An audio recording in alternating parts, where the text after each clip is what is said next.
तो बच्चों, अब हम एंटर कर चुके हैं फरवरी मंथ में और मुझे पता है आप में से बहुत सारे बच्चों को डर लग रहा होगा, आपको बहुत कॉन्फिडेंस डाउन हो रहा होगा। अब क्या होगा, प्रिपरेशन तो कुछ हुआ नहीं है। बहुत सारे बच्चों को लग रहा होगा अभी तक कुछ नहीं पढ़ा, एग्ज़ाम्स कैसा आएगा, टफ आएगा, कैसा आएगा, कॉन्फिडेंस डाउन हो रहा होगा, मोरल कम हो रहा होगा। तो बेटा, आपको अपना कॉन्फिडेंस हाई रखना है, क्योंकि अगर आप अपना कॉन्फिडेंस हाई नहीं रखोगे तो आप पढ़ाई की बातें जो है ना वो आपके दिमाग में नहीं जाएंगी, आप चीज़ों को अच्छे से मेमोराइज़ नहीं कर पाओगे, पढ़ाई नहीं समझ पाओगे। ठीक है, आप कॉन्फिडेंस लाओ कि अभी तक आपने जो भी पढ़ा वो बिल्कुल सही है, जितना रिक्वायर्ड था आपने पढ़ लिया है, उतना कॉन्फिडेंस अपने अंदर लाओ, क्योंकि अभी तक आपने पढ़ाई की है ना, तो वो कॉन्फिडेंस आपके अंदर होना चाहिए। ठीक है, अगर आपने एनसीईआरटी को बहुत अच्छे से पढ़ा है फिर तो कोई टेंशन ही नहीं है, क्योंकि आपकी तैयारी परफेक्ट है। आपको क्या करना है, all you have to do is आप सैम्पल पेपर्स प्रैक्टिस करो बहुत अच्छे से। आप टाइमर लगा लो, टाइमर लगा के सैम्पल पेपर्स को अच्छे से करो।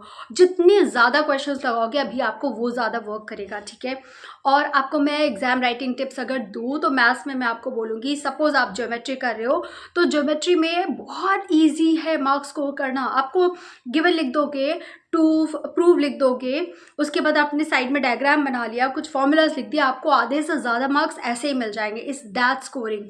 और अगर आपके कैलकुलेशन सही हो गए, प्रोसेस सही हो गया, फिर आपको मैथ्स में मार्क्स अच्छे आ सकते हैं। ठीक है, इस तरह से आप मैथ्स के ज्योमेट्री पोर्शंस को करोगे। मैथ्स में आप फॉर्मूला ज़रूर मेंशन करो वेर एवर पॉसिबल। ठीक है, कैलकुलेशन मिस्टेक कोशिश करो कि ना हो, ताकि आपके आंसर्स भी सही हो जाए, मैच कर जाए। ठीक है, और देखो पेपर जो है आपका बहुत ईजी आता है, बहुत ईजी मतलब बहुत ईजी। ठीक है, 30% तो आपके सुपर इजी क्वेश्चंस होते हैं, जो आप देखते ही समझ जाओगे क्या है, बहुत आराम से कर लोगे। देन आपका 40% जो क्वेश्चंस होता है ना वो एवरेज होते हैं, लाइक ओके मीडियम टाइप होता है, वो आराम से वो भी हो जाता है। ठीक है, थोड़ा सोच के हो जाता है। ओनली 25% क्वेश्चन जो है वो टफ होते हैं, जहाँ आपका थोड़ा सा दिमाग लगता है, वो भी आप आराम से, अगर आपने एनसीईआरटी अच्छे से पढ़ा है, सैम्पल पेपर सॉल्व करे हैं, आप बहुत आराम से कर लोगे। तो आपको बिल्कुल भी पैनिक नहीं करना है। और हाँ, ये आपका एग्जाम टाइम बहुत करीब आ रहा है, तो don't compromise with your health. ठीक है, अच्छा डाइट लो, स्लीप से कॉम्प्रोमाइज़ मत करो। बहुत सारे बच्चे सोना ही कम कर देते हैं, ये गलती मत करना, क्योंकि it's all about your brain. ठीक है, और ब्रेन को क्या चाहिए होता है, ब्रेन को स्लीप चाहिए होता है, आराम चाहिए होता है। ये आपका काम है प्रोवाइड करना, तो नींद से कॉम्प्रोमाइज़ मत करो। ये नहीं सिर्फ 2-2 घंटे, 3-3 घंटे, 4-4 घंटे सो रहा, मिनिमम 7 आवर्स स्लीप ज़रूर रखो। ठीक है, और थोड़ा बहुत लाइक स्ट्रेचिंग एक्सरसाइज कर लो। मैं बोलती हूँ सुबह उठते ही 5 मिनट्स का स्ट्रेचिंग एक्सरसाइज कर लोगे ना एज अ स्टूडेंट, वो आपके लिए परफेक्ट है। ठीक है, वो करो, और थोड़ा सा भगवान का पूजा कर लो। ठीक है, भगवान पे बिलीफ रखो, वो बहुत मैटर करता है। एंड ऑफ द डे वो सर्वोपरि हैं। ठीक है, आप जिस भी धर्म को मानने वाले हो, फ़र्क नहीं पड़ता, आप बस उनकी पूजा कर लो, उन पे बिलीव करो।